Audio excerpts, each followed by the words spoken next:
आप देखिए उसको लाने के लिए आइन को रीराइट कर रहे हैं। अकल नहीं मानती इन फैसलों। तहरीक इंसाफ ने मांगा भी नहीं वो जो उनको मिल गया है, ट्रे में रख के पेश किया उनको। नाजरीन, तब्दीली की हवा चल पड़ी है। जेल में बैठे कैदी नंबर 804 ने ऐसी तुर्ब की चाल चली कि हुकूमती टोले की चीखें निकल चुकी हैं।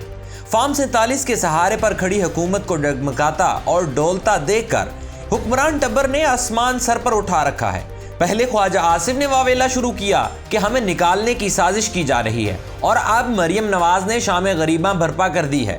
मरियम बीबी ने तो बाकायदा सुप्रीम कोर्ट के मुअज़्ज़िज़ जज साहिबान पर न सिर्फ संगीन इल्जामात लगाए बल्कि उनकी गैर जानिबदारी पर भी सवाल उठा दिया। कानूनी माहिरीन ने खबरदार कर दिया है कि मरियम नवाज की बड़कों, धमकियों और लान तान वाली तकरीरें तौहीन अदालत के जुमरे में आती हैं और इन पर तौहीन की तलवार लटक रही है।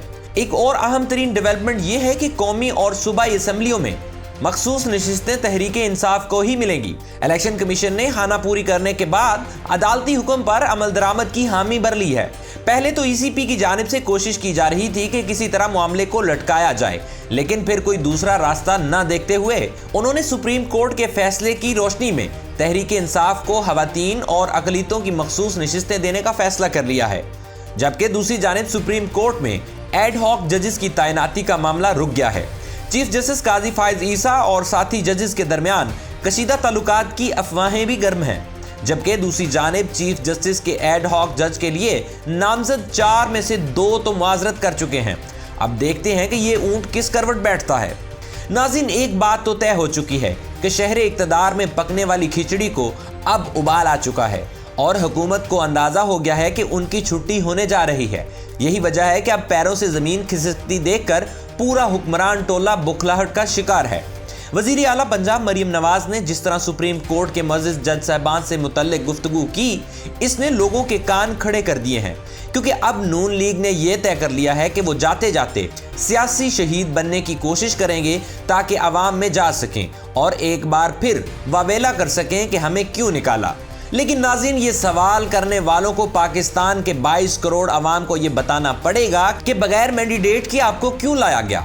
मरियम नवाज ने आला अदलिया के जजेस को मुखातिब करके कहा, जिस शख्स को वो वापस लाना चाह रहे हैं वो कौम का मुजरिम है। ये कौन लोग हैं जिनको तरक्की अच्छी नहीं लग रही। लाहौर में तकरीब से खिताब करते हुए उन्होंने कहा कि आइन को एक बार फिर लिखा जा रहा है। सुप्रीम कोर्ट ने तो तहरीक इंसाफ को वो कुछ अता कर दिया जो उसने मांगा ही नहीं था। कहा जा रहा है कि 15 दिन में तहरीक इंसाफ को ज्वाइन करो। मरियम नवाज ने जजेस को मुखातिब करते हुए धमकी दी कि हुकूमत 5 साल पूरे करेगी, किसी ने रख न डाला तो आहनी हाथों से निपटेंगे। अब यहाँ सवाल ये पैदा होता है कि मरियम बीबी खुलकर बताए इन्हें कि किसने कहा कि उनकी हुकूमत जाने वाली है। अब जब आप बैसाखियों के सहारे हुकूमत में आते हैं तो फिर इसी तरह बेआबरू होकर निकलना पड़ता है। जहाँ तक सुप्रीम कोर्ट के फैसले का ताल्लुक है तो अदालत उज़्मा के फुल कोर्ट ने आइन और कानून के मुताबिक एक तारीखी फैसला दिया। अगर इन्हें इससे इख्तलाफ है तो अदालत का दरवाज़ा खटखटाया जा सकता है। लेकिन ये कौन सी सियासत और कैसा तर्ज अमल है कि लट लेकर अदलिया पर चढ़ दौड़ो, मुअज़्ज़िज़ जज साहिबान पर PTI को फेवर देने का इल्ज़ाम लगाओ और तड़ियाँ लगाते फिरो कि हम देख लेंगे, अपने मैंडेट की हिफाजत करना चाहते हैं और आहनी हाथों से निपटेंगे। इस किस्म के बयान देकर क्या मरियम बीबी एक बार फिर अदलिया को पैगाम दे रही हैं कि जैसे माजी में उनके वालिद की इमा पर सुप्रीम कोर्ट पर मुसल्लह जत्थे ने यलगार की या हमला किया था, इसी तरह दोबारा अपने गुल्लू भट्ट के साथ सुप्रीम कोर्ट पर धावा बोल देंगी। अगर उनका ऐसा कोई इरादा है तो इन्हें जान लेना चाहिए कि ये 90 की दिहाई नहीं है, अब जमाना बदल चुका है। सिर्फ यही नहीं, मोहतरमा मरियम बीबी ने कहा कि सुप्रीम कोर्ट के जजों को कहना चाहती हूँ कि मुल्क को चलने दें। कहा जाता है कि ज़मीर के मुताबिक फैसले करते हैं, फैसले ज़मीर के मुताबिक नहीं आइन के मुताबिक होने चाहिए। आपने अपना ज़मीर बेचा हुआ है तो हम क्या करें। क्या इस किस्म की गुफ्तगू एक वज़ीर आज़म को देब देती है। सियासी तज्ज़ियाकारों का कहना है कि मरियम नवाज की इस तकरीर पर उनके खिलाफ तौहीन अदालत का नोटिस लिया जा सकता है, और अगर अदलिया ने तौहीन की कार्रवाई की तो मरियम नवाज की नाअहली यकीनी है, फिर इन्हें कोई नहीं बचा सकेगा। दूसरी तरफ नाज़रीन, PTI को उसका छीना हुआ मैंडेट मिलने की राह हमवार हो चुकी है। इलेक्शन कमीशन ऑफ पाकिस्तान ने भी तमाम तर हीले बहानों, रुकावटें डालने और मुश्किलात पैदा करने के बाद आखिरकार सुप्रीम कोर्ट के फैसले पर अमल दरामद करने की हामी भर ली है, जिसके तहत मखसूस सीटें तहरीक इंसाफ को दी जाएंगी। लेकिन इसके साथ ही ECP ने अभी भी अपनी लीगल टीम को हिदायत जारी की है कि अगर सुप्रीम कोर्ट के फैसले के किसी पॉइंट पर अमल दरामद में रुकावट है तो वो फौरन इसकी निशानदही करें تاکہ مزید رہنمائی کے لیے سپریم کورٹ سے رجوع کیا جائے۔ قانونی ماہرین کا اس کے متعلق الیکشن کمیشن کے پاس سپریم کورٹ کے فیصلے پر عمل درآمد کے سوا کوئی دوسرا آپشن تھا ہی نہیں۔ ویسے بھی یہ سارا بکھیڑا الیکشن کمیشن کی جانب سے عدالتی فیصلے کے غلط تشریح کرنے کی وجہ سے کھڑا ہوا، کیونکہ اس نے تحریک انصاف کے تقریباً 40 ارکان کو آزاد ڈکلیئر کر دیا تھا، لیکن اس کے باوجود بھی ای سی پی اپنی غلطی تسلیم کرنے کے لیے تیار ہرگز نہیں ہے۔ ترجمان الیکشن کمیشن نے پریس ریلیز میں کہا کہ ہم نے کسی بھی فیصلے کی غلط تشریح ہرگز نہیں کی۔ الیکشن کمیشن نے پی ٹی آئی کے انٹرا پارٹی الیکشن کو درست قرار نہیں دیا۔ مختلف فورمز نے الیکشن کمیشن کے فیصلے کو برقرار رکھا چونکہ پی ٹی آئی کے انٹرا پارٹی الیکشن درست نہیں تھے، جس کے نتیجے میں بلے کا نشان واپس لیا گیا۔ لہٰذا الیکشن کمیشن پر الزام تراشی انتہائی نامناسب ہے۔ جن 39 ارکان قومی اسمبلی کو پی ٹی آئی کا قرار دیا گیا ہے، انہوں نے اپنے کاغذات نامزدگی میں پی ٹی آئی سے اپنی وابستگی ظاہر کی تھی، جبکہ کسی بھی پارٹی کا امیدوار ہونے کے لیے پارٹی ٹکٹ اور ڈیکلیریشن ریٹرننگ آفیسر کے پاس جمع کروانا ضروری ہے، جو ان امیدواروں کی جانب سے جمع نہیں کرایا گیا تھا۔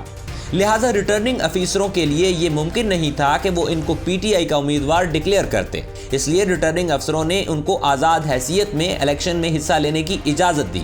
الیکشن جیتنے کے بعد قانون کے تحت 3 دن کے اندر ان ارکان نے رضاکارانہ طور پر سنی اتحاد کونسل میں شمولیت اختیار کی۔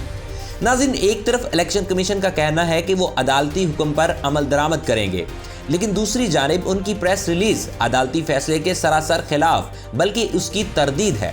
سپریم کورٹ نے اپنے فیصلے میں صاف اور دو ٹوک الفاظ میں لکھا کہ ای سی پی نے عدالت عظمیٰ کے 13 جنوری 2024 کے انٹرا پارٹی انتخابات نہ کرانے سے متعلق فیصلے کی غلط تشریح کی اور پی ٹی آئی کے امیدواروں کو آزاد ڈکلیئر کیا۔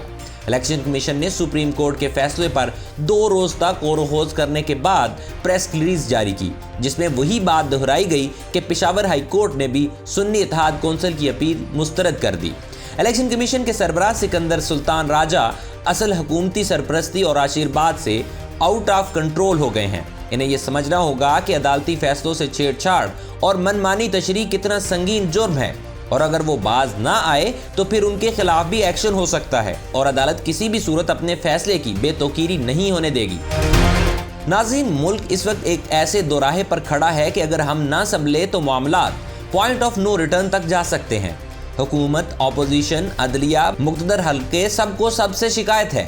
پہلے نمبر پر پاکستان تحریک انصاف ہے، جو کہ ملک میں واحد حقیقی اپوزیشن جماعت ہے، اور اس کا گلہ بھی بنتا ہے کہ اس کا مینڈیٹ چوری کیا گیا۔ 8 فروری کے انتخابات میں عوام نے جھولیاں بھر کر تحریک انصاف کو ووٹ ڈالے، لیکن فارم 47 کی بدولت پنجاب بھر میں صرف 2 سیٹیں جیتنے والی جماعت مسلم لیگ نون کو اقتدار دے دیا گیا۔ لیکن اس سب کے باوجود بھی چیئرمین تحریک انصاف انتخابی اصلاحات سمیت دیگر معاملات پر بات چیت کرنے کو تیار ہیں۔ دوسرے نمبر پر حکومت ہے، جس کا رونا ہے کہ اسے اقتدار مل گیا لیکن اختیار نہیں ملا۔ اب وہ یہ سکوا کس سے کرتے ہیں، یہ تو حکمران ہی بتا سکتے ہیں۔ ویسے بھی شہباز شریف ابھی تک خود کو ذہنی طور پر چیف ایگزیکٹو یا بطور فیصلہ ساز قبول نہیں کر سکے ہیں۔